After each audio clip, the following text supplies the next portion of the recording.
Hello, America. Continuing my 70 days of repentance and prayer, expecting God to work is not yet over. It'll end only on January 20th because that's what God told me on November 11th when the 400th anniversary of Mayflower Compact was celebrated. So he has got a purpose behind everything. So I'm continuing my 70 days of prayer. I've heard people saying we are in Red Sea Red Sea moment, when Moses brought the brim of the Red Sea, the people of Israel. I have said Daniel 3 moment, Daniel 6 moment, Shadrach, Meshach, Abednego, and Daniel going into lion's den and these people going into fire. Till the last minute, we are not supposed to give up on God. Don't declare anything negative. That's why yesterday I got a little upset with Christian leaders getting slowly mellowing down. Go till the end, go till January 20th, and then see what happens. It is better to wait, beloved, for the Lord to work. We have to be only holding our stand. We are not going to reveal and say something of what God is going to do or not going to do. Our stand should not be changed. We still believe in God. We continue to believe in God. You know, about revelations and prophecies, I have commented, if they were sure, then they should be declared. If they were not sure, they should not be declared. You know, the Lord reveals to me through dreams, even every day, practically, what is going to happen on that particular day. Even about one phone call. There may be many calls coming, but the call which is going to be significant, He would tell me. Or whom I'm going to meet, what paper I'm going to read, or what I'm going to receive in my email. But about President Trump continuing beyond 20, in between, I have told my convictions. I have not given up. That's all I can tell you. I have not given up. So I want to continue today to show some more clips, and then we will read Isaiah 65 as the Lord directed, and then we will pray. We'll see some clips.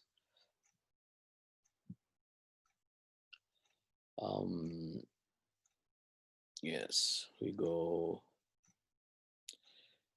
Okay, this is something about my education tip, but I had something on the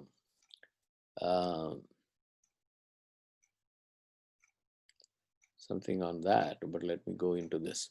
Jenna Ellis to Newsmax TV. This impeachment, no different. Abuse of Constitution. So we need to watch, how lawyers are convinced about their stuff, but our leaders and pastors are not convinced. There is a series of pastors talking about the present situation, who have mellowed down or slowly jumping like some of the 10 Republicans jumped on the other side of the aisle. Some pastors want to jump on the other side of the aisle. So anyway, at least senior legal advisor to the Trump 2020 campaign called Wednesday vote to impeach President Donald Trump no different than last time, saying it will rebound on the Democrats. With a poll showing 74% of the people believe Wednesday's vote to impeach Trump a second time was to keep him from running for office again. Just like the last impeachment that they tried, that was a miserable failure. All they wanted was some viable pretext in order to carry out their vendetta against President Trump. Anyway, that is about the impeachment. And we have something else here. Yeah, here, this came just now. Trump expected to leave White House morning of Biden's inauguration. President Trump is expected to depart Washington, D.C. next Wednesday morning before Joe Biden is inaugurated as the new president, and administration official confirmed Friday. Trump has said he will not be in attendance to see his successor sworn in, but aides had previously expected the president to leave the White House a day early for Florida. Instead, Trump will leave the morning of the inauguration. He is expected to stop at Joint Base Andrews for a military ceremony, and then the plans were first reported, which was reported earlier. Anyway, okay, this we are not seeing. Now we are going to Isaiah 65, and we'll read. Okay. Isaiah 65 reads like this: the righteousness of God's judgment. I was sought by those who did not ask for me. I was found by those who did not seek me. I said, here I am, to a nation that was not called by my name. When he talks about nation, it can be in the physical form, a nation, but it can be also in the spiritual form. Like we are many nations within America, and any group of people, like, the Native Americans call First Nations, right? So each will be a nation. So which are the group of people to whom the Lord is going to reveal himself and be found? We don't know, but then to a nation that was not called by my name. I have stretched out my hands all day long to a rebellious people who walk in a way that is not good, according to their own thoughts. Yeah, people who provoke me to anger continually to my face, who sacrifice in gardens and burn incense on altars of brick, who sit among the graves and spend the night in the tombs, who eat swine's flesh and the broth of abominable things in their vessels, who say, keep to yourself, do not come near me, for I am holier than thou. These are smoke in my nostrils, a fire that burns all day.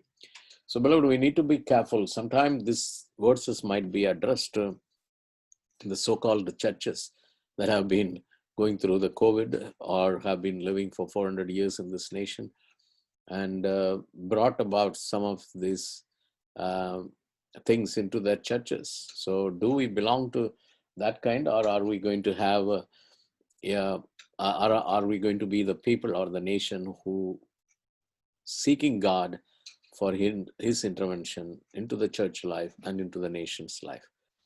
The church had been keeping the nation always away.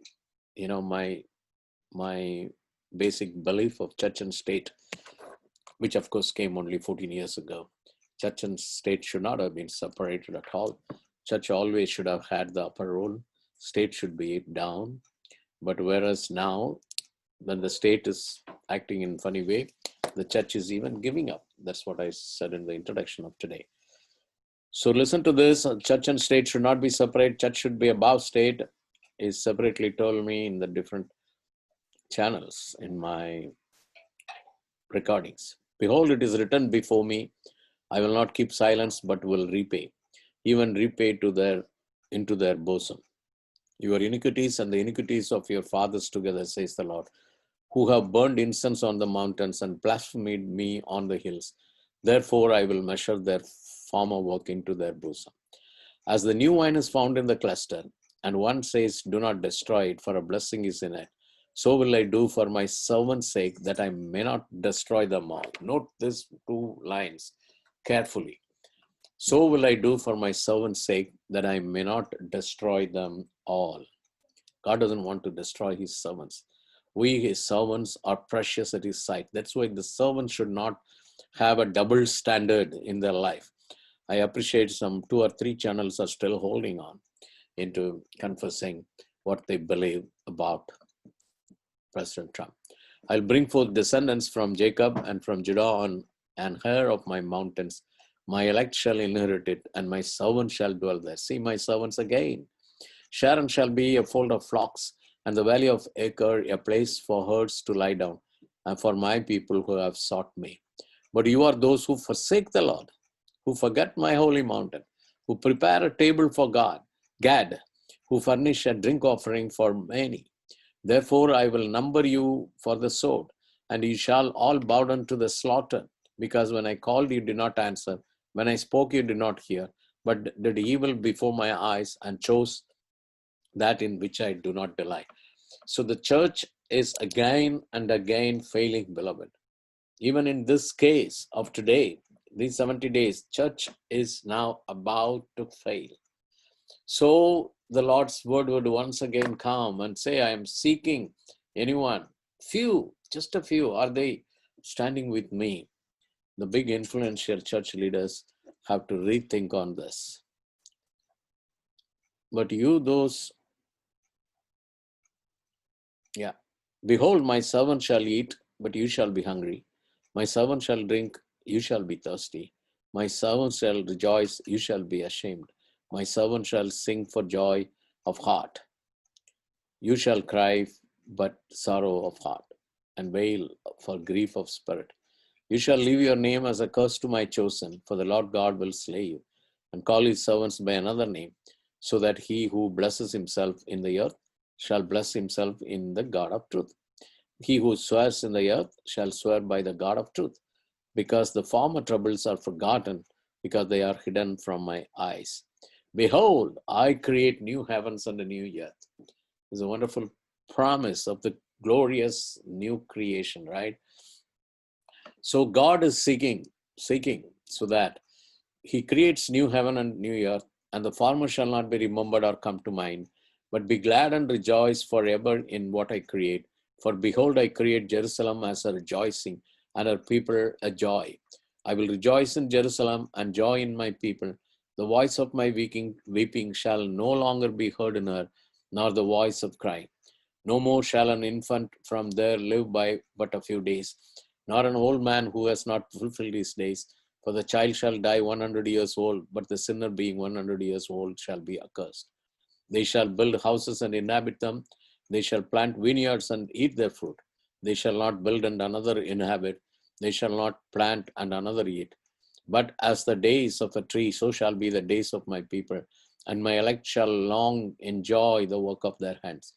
They shall not labor in vain, nor bring forth children for trouble, for they shall be the descendants of the blessed of the Lord, and their offspring with them. It shall come to pass that before they call, I will answer, and while they are still speaking, I'll hear. The wolf and the lamb shall feed together. The lion shall eat straw like the ox, and dust shall be on the serpent's food. They shall not hurt nor destroy in all my holy mountain, says the Lord. So, beloved, what I'm saying here is that we may not be certain about what would exactly happen in a week, but we are certain our God is seated on the throne. And we, the people called by his name, shall not give up and continue to call on him. You know, I heard somebody saying, because people who are worried about their 501c status, now just today's news, another news was that the corporate houses are stopping their funding who support President Trump. So being afraid of all this monetary things, we go back. But all I want to hold on is, oh God, in the last 4 years, you enabled America to be aligned with Israel. And I am from being India, I want that alignment to go all the way to India. And so, Lord, you made certain great things to happen. Today we hear in the news, Lord, that they may pull down all the policies and whatever he had done in the last 4 years to reverse the whole thing, because they cannot go ahead with their agenda of God without nullifying all what he had done. Are you, God, giving up in this nation so that in the next 4 years, whole thing reverses into exposing this country for foreign influence? Or are you mindful of this country for which we, like people like from India, seek your great missionary support and influence of American Christians and all over the world? So, Lord, we seek that you will give grace for another 4 years. We continue to pray, give grace for another 4 years to God. Do anything what is possible. And, oh Lord, prolong this term so that some more alignment will take place. And at the end, the people shall know that you are the Lord God who are mindful of your people and your servants, as we read from your word. Thank you and praise you in Jesus' name. Amen.